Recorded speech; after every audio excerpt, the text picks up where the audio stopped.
So this is how, students, I can represent the kidney. So if you cut a section of kidney, you will find the outer portion is termed as cortex and the inner portion is termed as the medulla. So this is how the relative positioning and the length and sizes of the two types of nephrons are variable.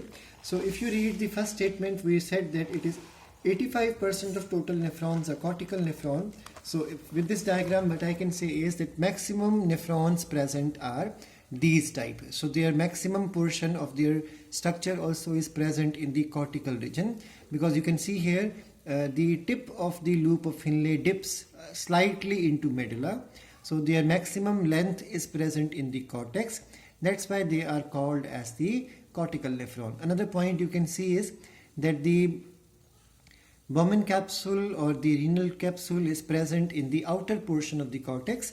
In this case, you can see the Bowman capsule or this whole structure is present in the deeper portion of cortex. Another point you can see here is the whole length of it is here except for the this bend portion. But in this case, the renal capsule, PCT, DCT are present in the portion which is the cortical portion, but it is close to the border with medulla. That's why they are called as juxtamedullary nephrons. But their maximum length of the loop of Finlay is present in the medullary region. And another point you can see is that the length of this loop of Finlay, descending limb and ascending limb, is quite short when compared with this one. So cortical nephrons are shorter in size when compared to the juxtamedullary, which are longer in size. So the next difference you can see that the loop of Finlay is short in the case of cortical nephron, it is longer in the case of the juxtamedullary. The loop of Finlay, the tubule is quite coiled, you can see here, more coiling I have shown here, and number of coiling is less here. The capsule is present in the cortex outer portion, the capsule is present in the inner cortex portion. And then another point is that the diameter of afferent arteriole is not equal. So you can see in the diagram that they are not equal.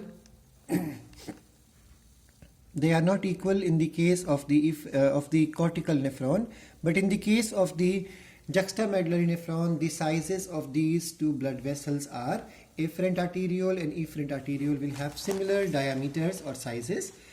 DCT is located away from the mouth, so you can see here it is away. This portion is away from the mouth as well as afferent and efferent arteriole. But you can see that DCT, this part is DCT. DCT is close to the efferent arteriole as well as the Bowman capsule. So another point which you can learn from the NCERT is the brown portion here. It shows the afferent arteriole, glomerulus and the efferent arteriole, and from here starts the peritubular network. This network which runs around the yellow tube, this yellow tube is the descending ascending loop of Finlay. So this branch structure around is called as the peritubular capillaries. It is mentioned in the NCERT also, peritubular capillaries.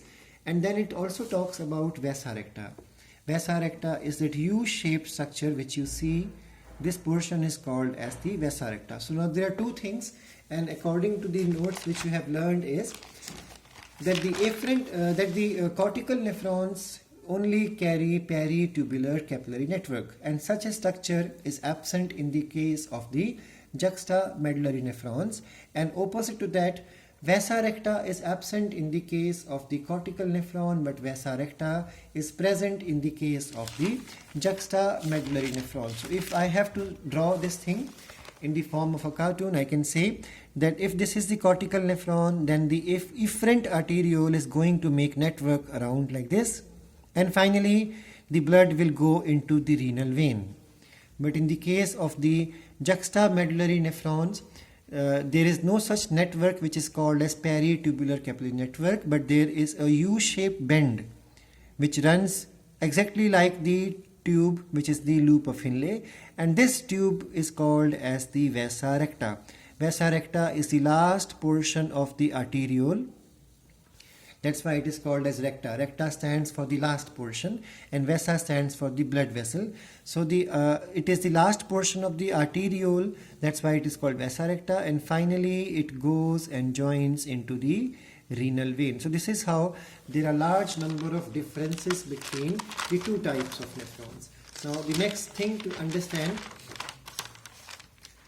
is the structure of the nephron. So as per the NCERT, the structure of nephrons are the structural functional unit of kidney, and nephrons are also called as the uriniferous tubule. Now nephrons are made up of two parts, glomerulus and the renal tubule. Now what is glomerulus? This brown color network which we see here is called as the glomerulus, and all the other yellow part which we see here up to the distal convoluted tubule is called as the renal tubule. So there are two parts in nephron.